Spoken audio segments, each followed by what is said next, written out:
Hello everyone, I am Preet and welcome to Relevant Myths. In this video, I will narrate to you the entire story of Nal and Damayanti as it was in the Mahabharata. The story of Nal Damayanti is found in the Aranya Parva, which is third of the 18 Parvas of the Mahabharata. Specifically, the story is a sub-parva called Nalopakhyan Parva, which is chapters 52 to 79 of the Aranya Parva. After losing twice in the game of dice against Duryodhan and Shakuni, Yudhishthir along with Draupadi and the other Pandavas was banished for 12 years of Vanvas or staying in the forest and 1 year of Agyatwas staying hidden under other identity. So the timeline of our story is when the Pandavas were in their 12 years of Vanvas. So with that background, let's begin. While Arjun was away worshipping Shiva in hopes to obtain the Pashupatastra, the other Pandavas spent their time in the Kamyak forest serving rishis and ascetics and gaining wisdom from them. One day, when the great sage Vrihadasva arrived at their place, Yudhishthir, overwhelmed by his sadness, broke down in front of him and told him, "O great sage, all of my wealth and property has been deceitfully taken away from me. Even my beloved wife Draupadi was disrobed in open court by those cunning gamblers. They have now sent me into exile where I am living a distressful life in the forest. I can't sleep at nights and I am always in anxiety. I keep thinking about how they insulted me in the gambling match. And even my dear brother Arjun, on whom all of us depend so much, is not here with us. Is there a king on this earth more unfortunate than me? In my opinion, there is nobody else who is more unfortunate than I am." Sage Vrihadasva told Yudhishthir that there was one king whose life was more miserable than even him, and thus proceeded to tell him the story of Nal and Damayanti. Nal was a very good-looking man and the prolific king of the Nishadas. He also possessed mastery of chariot riding, horse riding, and everything else related to horses. Damayanti, on the other hand, was the daughter of King Bhim of Vidarbha, who was blessed to him by a Brahma Rishi called Daman. She was also extremely radiant and beautiful and was famous throughout the land because of her beauty. Nal and Damayanti both heard praises about each other from various travelling bards who travel across lands with stories and gossip, and slowly developed an attachment with each other without even meeting. Nal kept thinking about Damayanti, and one day he made up his mind that he didn't want to continue being a lone lover, so he sent a speaking swan to her in order to make her like him as well. The swan went to Damayanti and eloquently narrated Nal's beauty to her. Damayanti, who was already interested in Nal, was completely taken over and immediately fell in love with him. Some time passed and Nal and Damayanti were still dreaming about each other. One day, Damayanti's father, King Bhim, decided to arrange her Swayamvar and sent invitations to all the great kings of the land. The news of Damayanti's Swayamvar even reached the Devas in Swarg and Asuras in Patal. On the day of the Swayamvar, Damayanti searched for the description the swan had narrated to her about Nal, and the moment she found him, she immediately placed the garland on his head. Damayanti had chosen Nal as her husband, and everyone in the Swayamvar cheered for them. Nal and Damayanti were then officially married and they took blessings from Damayanti's parents. Nal then returned to the Nishad lands along with Damayanti, where they lived happily for quite some time.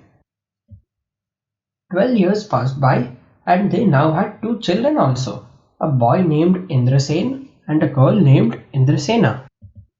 One day, Nal went to his brother Pushkar and suddenly challenged him for a gambling match, where he bet his jewels, horses, elephants, property, and his entire kingdom. The brother, being quite an expert in gambling, readily agreed and the match started. Pushkar kept winning bets after bets and Nal kept betting more and more. Ultimately, Nal lost everything he ever owned and his brother became the Nishad king. When Damayanti came to know about the match and Nal's condition, she got extremely scared and didn't know what to do. It suddenly struck her that their children could also be in danger now. So she called Nal's charioteer Varshne and told him, "O loyal Varshne, your king Nal is not himself and his children's lives could also be in danger here.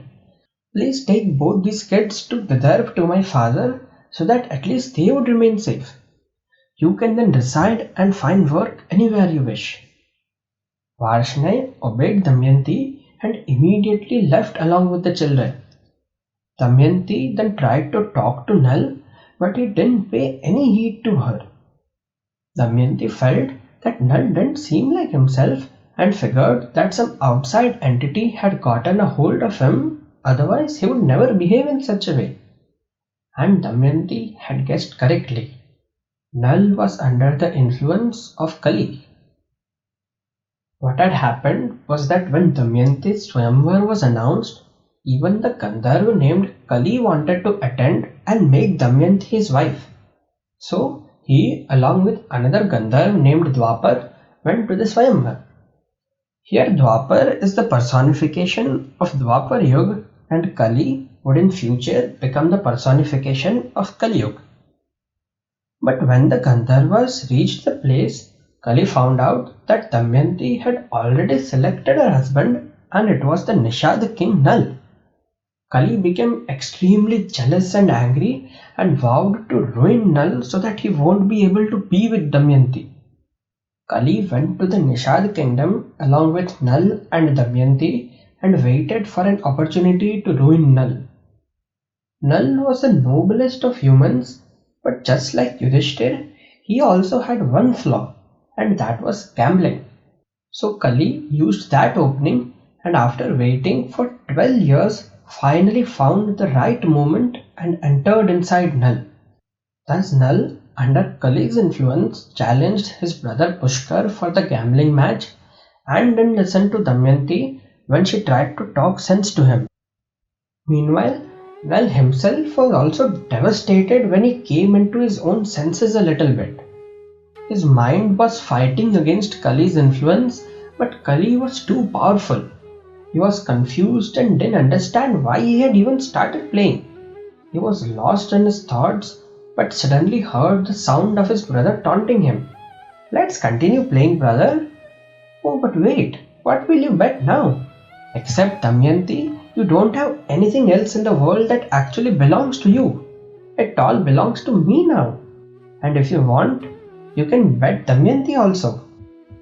Hearing that, Nal, with great anguish, removed all of his ornaments and kingly clothes and immediately left the palace with just one piece of cloth on him. Even after being possessed by Kali, Nal couldn't gamble away Damayanti. Damayanti, hearing that Nal was going into exile, also gave up her ornaments and clothes and followed Nal into the forest wrapped in just one piece of cloth. Pushkar, the new Nishad king, instructed all the people not to help Nal in any way or else they will be punished. So nobody came to help the unfortunate couple, each wrapped in just one cloth. Nal and Damayanti roamed around in the forest with no food, no water, and tired like never before. Days passed and their condition worsened. Both became weaker and weaker, but there was nothing edible to be found anywhere in sight. While walking, Nal, overwhelmed by his grief and under the influence of Kali, started thinking, "Why am I acting like this? And what if I never stop acting like this? Should I commit suicide and get it over with? Should I leave Damayanti here so that she can't follow me? She has been such a wonderful wife and is suffering right now for my sake. If I leave her alone, she might hate me her entire life, but she might also return to her father in Vidarbha and attain some happiness in her life." Nal kept thinking more and more, and finally concluded that abandoning Damayanti in the forest was the best course of action for him. One day, Nal, being extremely hungry and tired, fell asleep with the equally hungry and tired Damayanti by her side. Soon enough, Damayanti also fell asleep with her head on Nal's shoulders. The moment Damayanti's head touched Nal, he suddenly woke up and was shattered seeing Damayanti's sight. He immediately made up his mind and decided to abandon Damayanti for her own happiness. He decided to leave the place, but he again came back and started crying. Kali's influence was making him leave her, while his true love for her made him come back again and again. Ultimately, Kali's influence overpowered him and he abandoned Damayanti, who was alone, asleep on the bare earth, wrapped with just one cloth and having dried tears on her face. After some time, when Damayanti woke up, she didn't feel Nal beside him. She panicked and immediately started running around searching for him. "Oh Nal, where are you? Why can't I find you? Have you abandoned me, Nal? I am lost and frightened in this unending forest. Enough of this joke. Please reveal yourself to me. I am terribly frightened, Nal. Why have you abandoned your faithful wife? I have never wronged you, even though I have been wronged by others several times. It is the duty of a husband to protect his wife. And why have you broken that promise, Nal? And I am not even worried about myself, O king, but about you. And how will you spend your days in this frightening forest without any food and under the influence of whatever is making you suffer so much? And that being who is currently poisoning my husband, I curse you that you will lead a more miserable life than even Nal whom you are influencing right now." Damayanti then wandered in the forest, desperately searching for Nal. Days passed, and Damayanti, surviving only on berries and roots, began to lose her hope. She lost the will to live a life without his beloved Nal, and in great despair requested the trees and mountains to either tell her where Nal was or to end her suffering for good. She kept walking and wandering in the forest, begging all trees and animals and mountains to end her life, until she saw that some distance away there was a city. It was the city of King Subahu of Chedi. There the Queen Mother saw Damayanti on the streets, and even in her half-garment and maniac-like look found her to be unusually beautiful and radiant. So she ordered her maid to bring Damayanti to her. On being inquired about her identity, Damayanti told the Queen Mother that she was a common woman whose husband had lost in gambling and had abandoned her in the forest, and that she was searching for him. The Queen Mother invited her to stay at the palace and also instructed some soldiers to be on lookout for anyone similar to Damayanti's husband. The Queen Mother appointed her as her daughter Sunanda's Sarandri or personal companion and instructed her to be with her at all times. The Queen Mother's daughter was happy to have Damayanti, and Damayanti was also happy to finally find a home as well as people who could find Nal. On the other hand, Nal was still wandering in the forest in despair and guilt-ridden for abandoning his ever-loving wife. One day while walking, he came across a forest fire where thousands of animals and plants were burning. He suddenly heard a voice saying, "O righteous Nal, come here and save me." Nal went near to the origin of the sound and found a huge snake lying on the ground. Nal saved the snake, but the moment it was safe from the fire, it bit him and Nal began to transform from a handsome human into an ugly dwarf. Nal, seeing himself being transformed, started panicking, but the snake calmed him. "Remain calm, O Nishad King. I haven't actually bit you. I have instead bit the being that is possessing you right now. The being is still in your body, But if it wants to remain inside, it would have to continuously suffer from my poison. It is unsafe for you to travel right now and people know your face, which is why I have given you this dwarf look so that nobody can recognize you. This here is a celestial cloth which upon wearing will turn you back to normal. Take the name of charioteer Vahuk and go to King Rituparna of Ayodhya. King Rituparna is an expert of gambling, so make him agree to trade his knowledge of gambling with your knowledge of horses. After becoming an expert on gambling, you can again challenge your brother Pushkar for a rematch and regain everything you had lost. Saying this, the snake disappeared and Nal, now with hope in his eyes, started walking towards Ayodhya. After a lot of travelling, he finally reached King Ritupan's court in Ayodhya. He introduced himself as Vahuk and told about his mastery in horses to the king. Ritupan, who was overjoyed by the prospect of getting to ride faster on chariots, welcomed him and appointed him in his stables along with Jivala and Varshnaya. Time passed, and both Nal and Damayanti, though deserving of being together in their palace with their children, were working separately for other households and living the lives of servants.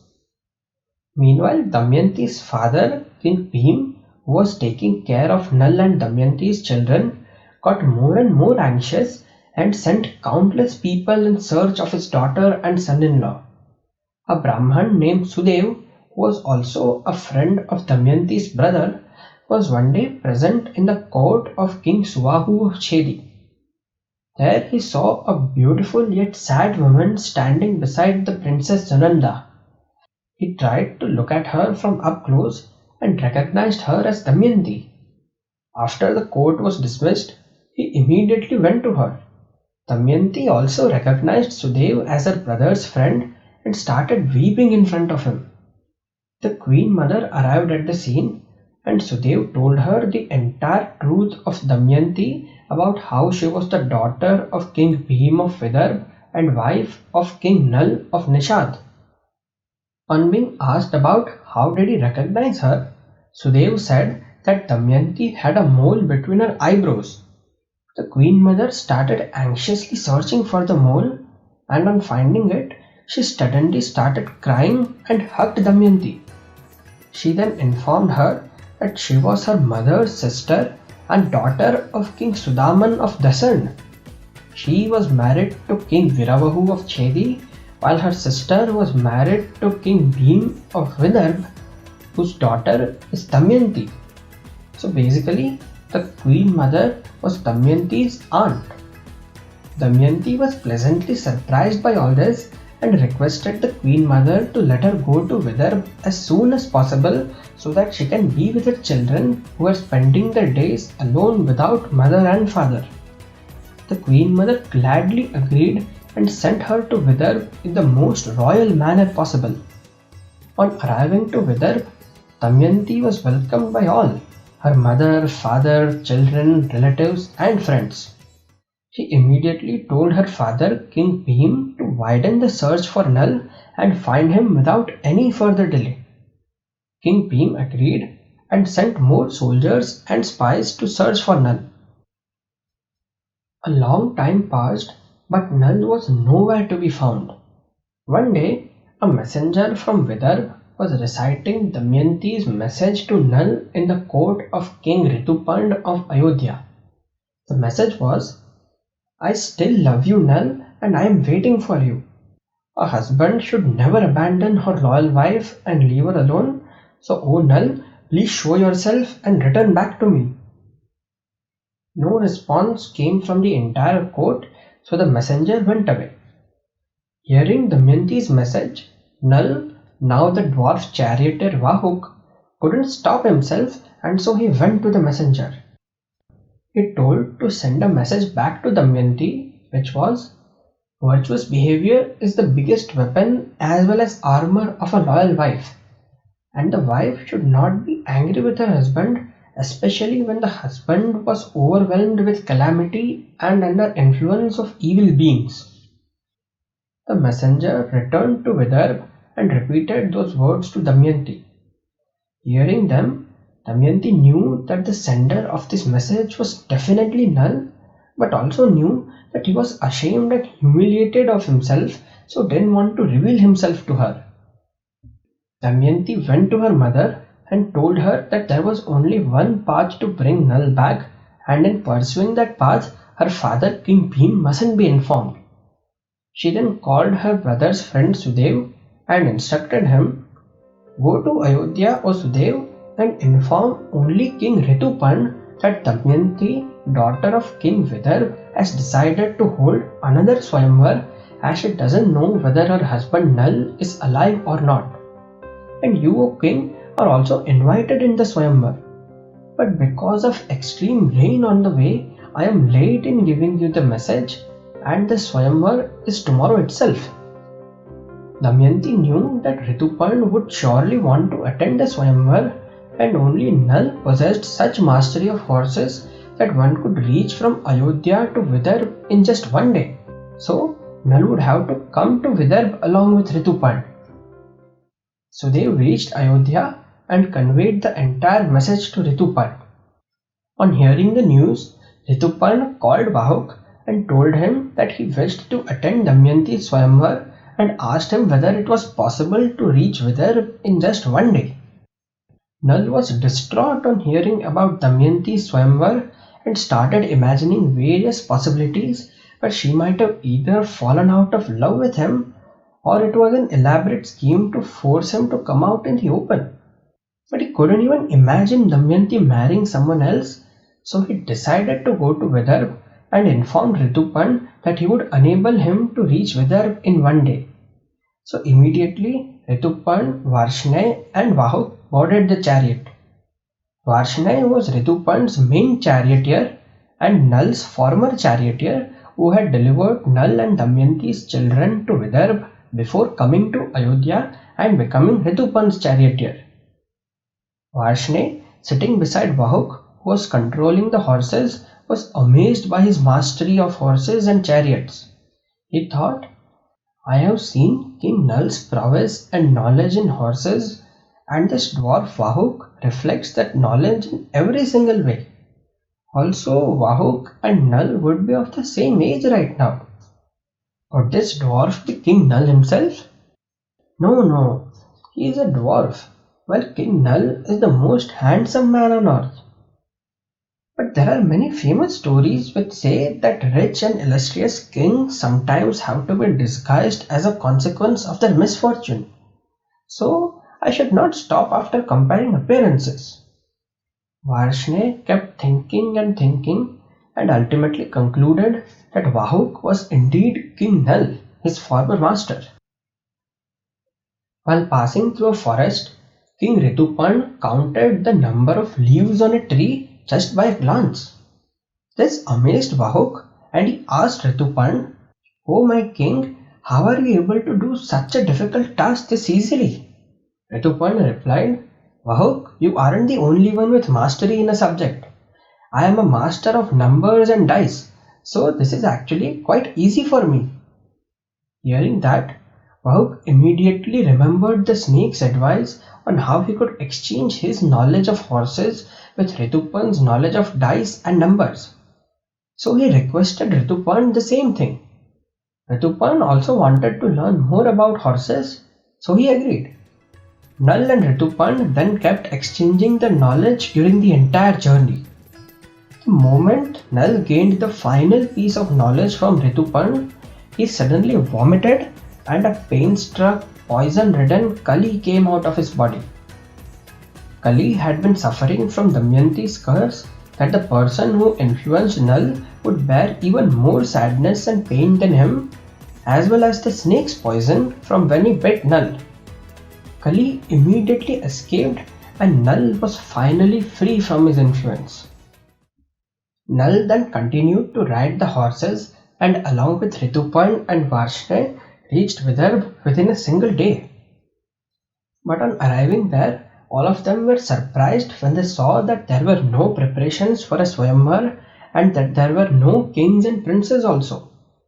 King Bhim, also surprised by Rituparn's sudden arrival, greeted him in his palace. When asked about the reason of his visit, Rituparn was also confused and in the moment decided not to say much and replied that he had just come to take blessings from King Bhim. Damayanti, eagerly waiting to see Nal alongside Rituparn, recognized Varshne, her old charioteer, but along with him wasn't her husband Nal but an ugly looking dwarf. She decided to test the dwarf Vahuk and sent her children Indrasen and Indrasena to him along with her maid. Looking at the children, Vahuk became so emotional that he just hugged them and started weeping. The maid reported that incident to Damayanti and she was now fully convinced that Vahuk was indeed Nal. So she ordered the maid to tell the dwarf to come to the palace and meet her in her chambers. When Nal and Damayanti finally came face to face, Nal just broke down in front of her. Damayanti was now absolutely certain that this was his own Nal. Damayanti asked him, "Why did you abandon me in the forest, Nal? What did I ever do to deserve that? We are husband and wife, and how can a husband break his vows and leave a wife like that in the middle of the forest?" While Damayanti was saying this, tears started flowing from Nal's eyes, and having almost bathed in tears, he told her, "Neither the loss of my kingdom nor me abandoning you was my own act. I was influenced by the Gandharva Kali, but because of your curse, he is now gone and I am finally myself. But it appears that you are out of love with me and are going to choose a second husband. How can you do that to your ever-loving and devoted husband, Damayanti?" Hearing that, Damayanti replied, "Don't doubt my faithfulness, Nal. In the presence of all the devas, I choose you as my husband. All this was a part of an elaborate plan to recover you. I have never ever broken my faithfulness towards you. I love you and will continue to love you forever." Hearing that, Nal was satisfied and hugged Damayanti. He then remembered the snake's celestial cloth and wore it in order to get back his original appearance. Damayanti started weeping seeing the actual Nal, and they both again hugged each other and spent the night in each other's arms. Next day, Nal and Damayanti appeared in front of King Bhim, who greeted Nal and welcomed him back. Nal also met Rituparn and asked for his forgiveness, but Rituparn embraced him as a friend and congratulated him for reuniting with his wife. Nal, with Damayanti by her side and some troops of King Bhim, went back to the Nishadas in order to challenge his brother Pushkar for another gambling match.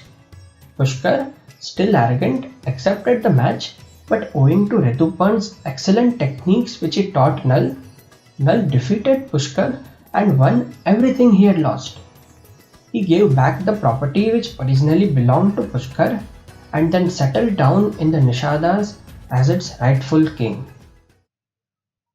So this was the Karunaras dominated story of Nal and Damayanti, which is a very important sub-story in the Mahabharata with an entire sub-parva dedicated to it. Thank you for listening to me, and if you enjoyed this story, please give this video a like and subscribe to Relevant Myths for more such interesting and unknown stories from the huge world of Indian as well as world mythology. Also, share this video to your family and friends, and you can check out these other videos of mine as well. Thank you for watching and have an awesome day.